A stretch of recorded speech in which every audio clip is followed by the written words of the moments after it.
noches, queridos participantes. En esta ocasión les vamos a presentar una conferencia muy interesante sobre el Vaticano, sede papal.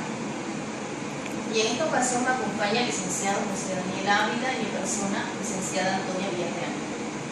Saben ustedes que durante el transcurrir de los siglos, el centro universal de la religión católica ha sido el Vaticano. Pero dentro del Vaticano hay un estamento jurídico muy importante del cual vamos a hablar en esta noche. Vamos a comentar un poco la introducción de este tema. Esta sede apostólica ha sido conocida desde la antigüedad como papado. Es la sede del Papa y es la más antigua de las instituciones de la civilización occidental, pues ya existía cuando en el año 325 se reunió el Concilio de Nicea. Pero a pesar de esta realidad, es la institución menos conocida, salvo por el clero y los estudiosos en la materia. Por eso consideramos de suma importancia este tema, que ustedes como estudiantes universitarios tengan conocimiento del mismo y sobre todo como cristianos católicos. Para iniciar pues esta conferencia con ustedes, el licenciado José Daniel Ávila. Con el Tratado de Letrán se da prácticamente el inicio de la historia del Vaticano. Se da en 1929, poniendo fin a la llamada cuestión romana. Entre 1859 y 1870, los territorios pontificios se anexaron al reino fundado por la monarquía de la Casa de Saboya. Fue el Papa Pío IX y sus sucesores quienes se recluyeron dentro de la pequeña zona de la nueva capital, el Vaticano. Este tratado reconoció a la Santa Sede absoluta potestad y jurisdicción soberana sobre el Vaticano. Según la tradición, en sus orillas fue sepultado el apóstol Pedro. En este lugar, el emperador Constantino, en el 322 y 337, edificó una basílica para honrar la tumba de Pedro. Aquí se construyó posteriormente la actual Basílica de San Pedro. El Vaticano como Estado, nombre oficial del Vaticano, estatus de la Cita del Vaticano, tiene 44 hectáreas y posee diversas propiedades inmuebles. Su bandera se compone de dos campos divididos verticalmente, una de color amarillo del lado del asta y el banco al otro lado.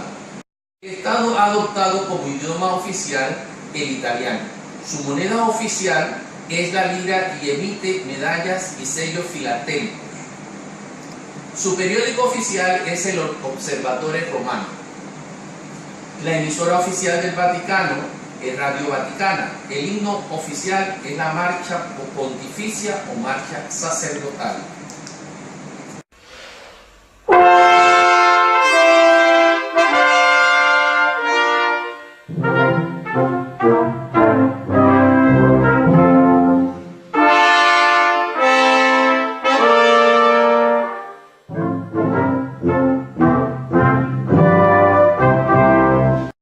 Concilio Vaticano II, el Papa ya no es la suprema autoridad, sino el pastor.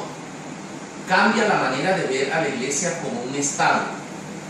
Y su objetivo era la renovación de la Iglesia y el hecho de ponerla en condiciones de llevar al Evangelio con mayor eficacia.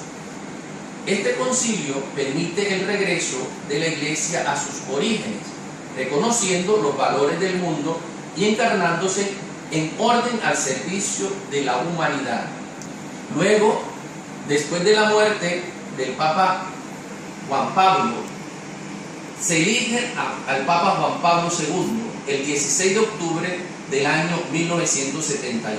Viniendo él de un bloque socialista europeo, su pontificado de casi 27 años fue el tercero más largo de la historia de la Iglesia Católica, después del papado de San Pedro. Proviene entonces de Alemania el Papa Benedicto XVI, que sucede al Papa Juan Pablo II. Le corresponde la reconciliación entre las corrientes judías al Papa Benedicto XVI. Ahora, a continuación, la licenciada Villarreal nos expondrá el tema de la sucesión papal. Gracias, licenciado. Muy interesante lo que hemos escuchado sobre una panorámica histórica del Vaticano, pero consideramos interesante que ustedes también tengan conocimiento sobre algunas leyes para regular la vacante de la sede papal, cómo se han dado esas sucesiones de los diferentes papas. Desde el siglo II hasta el siglo V, por ejemplo, esas elecciones eran realizadas por el pueblo, por algunos obispos vecinos, presbíteros y laicos. Pero se han dado regulaciones actuales, hoy día basadas en el Código de Derecho Canónico, por la Constitución Apostólica Universitas Gregis de 1996. Es decir, que en los 10 últimos siglos se ha dado esta sucesión a través de cuerpo de electores, pero aún se discute entre teólogos y canónicos si el Papa tiene derecho él mismo a elegir su sucesor.